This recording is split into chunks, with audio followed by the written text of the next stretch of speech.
What's going on, everyone? This is Steve Larson, and you're listening to Secret MLM Hacks Radio. So here's the real mystery. How do real MLMers like us, who didn't cheat and only bug family members and friends, who want to grow a profitable home business, how do we recruit A players into our downlines and create extra incomes, yet still have plenty of time for the rest of our lives? That's the blaring question, and this podcast will give you the answer. My name is Steve Larson, and welcome to Secret MLM Hacks Radio. All right. Hey, hope things are going well for you and your life and MLM life and everything. Hey, a cool thing going on right now is we are about to turn ads on for this show. Got an amazing ads person. I'm definitely going to get to interview her sometime for you guys in the future so you guys can see how she's running ads on Facebook for MLM topic things.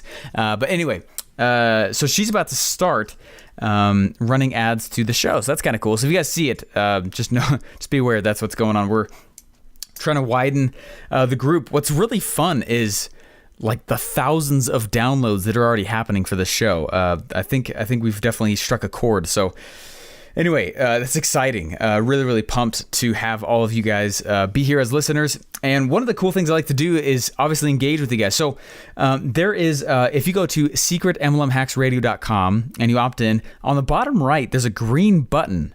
And if you click the green button, you can record a question straight from your browser right to me, which is awesome. Now, one thing that I like to do is grab those. I put them straight inside the episodes, like I did a few episodes ago, and answer them live. So anyways, that's what the plan is. And this question comes from Eli Fuentes. Hey, Steve, what are the top 3 most important things we need to know about marketing our MLM? Hey, what's going on, Eli? Great question. So what are the top 3 things needed in order to actually market an MLM appropriately? So I don't know what it was. Probably 6 months ago now, I was speaking at an event in Vegas. And I was all prepared. I was really stoked. It wasn't that big of an event, but it was a good size though. Definitely a big room. And I sat down and I was all prepared. And it was funny, I sat down in the back just to kind of listen, see what the other speakers were talking about. And it became apparent very quickly that I had prepared the wrong speech. That the actual questions and the actual things that I could give in order to actually be powerful for these people while I was on stage, I had prepared the wrong thing, and it was extremely nerve-wracking because I was on very shortly.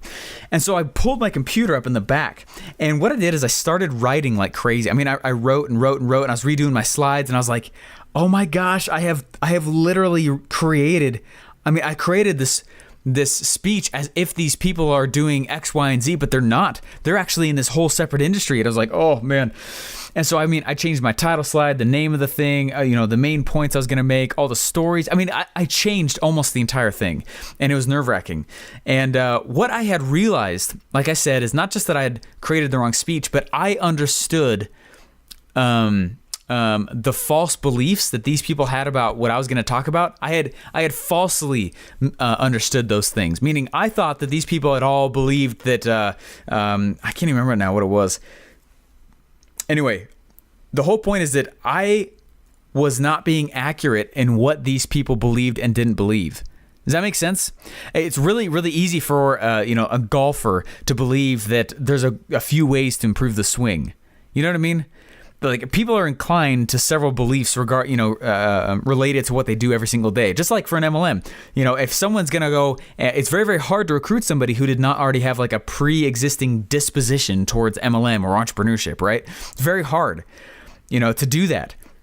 And so my whole system, everything that I do is all about finding people who have pre-existing dispositions towards MLM and then helping them get closed into my MLM by various things. Does that make sense? And so I realized that I had understood the beliefs incorrectly, that I had gone around. And the reason why it's such a big deal with marketing is because all marketing is education. Marketing is merely just educating people on a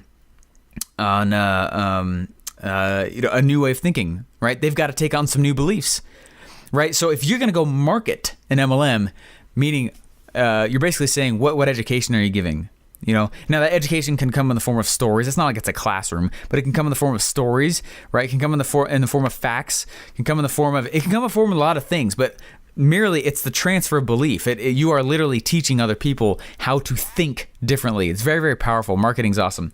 And so for the number one thing I'd say, if you said, hey, what are the 3 things I need to do in order to actually market my MLM? Number one, you've got to understand the false beliefs of the people around you. Meaning, if you're trying to recruit, from a group of people, you need to understand what that person is believing, even if it's false, right? Understand what those false beliefs are. Know how to counter them. Know how to go and rebuild, break and reframe those belief patterns. So anyways, number one, I'd say it, and it's funny because that pursuit never really ends.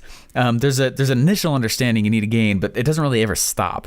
You get deeper and deeper and deeper into the false beliefs of those people.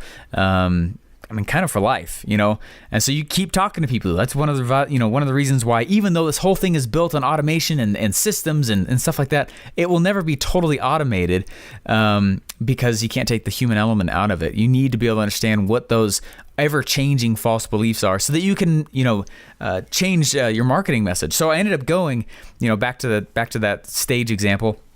I ended up going and I was writing, and it was so cool because I actually ended up. I nailed it. I'm not trying to pat myself on the back, but I nailed it. I know I did. I did a great job on the speech because I changed my speech. I changed the message. A lot of the core was the same, and a lot of what I told them at the end to do was the exact same also, but the way I presented it was different. Does that make sense? I hope there's some light bulbs going off here. This is deep, more hardcore marketing type stuff, as far as what actually marketing, what marketing actually is. So anyway, so that's number one. Number two, I'd say, number one, understand the false beliefs of those people you're trying to recruit. Number two, you've got to know how to attract them to you. And when I say that, what I mean is you need to learn how to create a new opportunity out of your MLM. Now, I have said that so many times on this podcast. It's literally because that is the secret. That is one of the biggest secrets of all of this. It's tied in with number one, but you've got to know how to be able to attract people to you. That's rule number one, actually, of the course that I'm building. Rule number one is they come to you. So I don't go to family and friends. I don't beg them to join. I don't, and if you're into that, power to you. I hate that stuff though. I cannot stand it. It drives me nuts because it makes the individual prone to feeling like the business is more important than the relationship. And I have done that before. I'm speaking from experience where I know I have offended people, very close people to me because of that. And so I'm not even willing to go there anymore. And so cool part of that is that now I had to figure out how to attract people to me,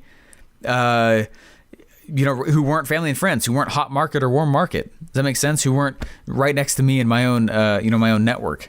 And it's exciting to say, that it's totally worked. So number one, you got to know what the false beliefs are of those people. Number two, you've got to be able to know how to attract people to you, whether it's through a product, whether it's through some value you're giving, whether it's through some consulting or code, whatever it is.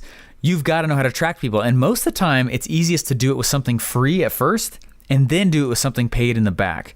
That way you can kind of qualify the lead a little bit more and get more quality people. So anyway, so number one, false beliefs. Number two, attract, which means, you got to create an offer. Anyway, and then the third thing, as far as marketing, actually just kind of said it. I just led right into it.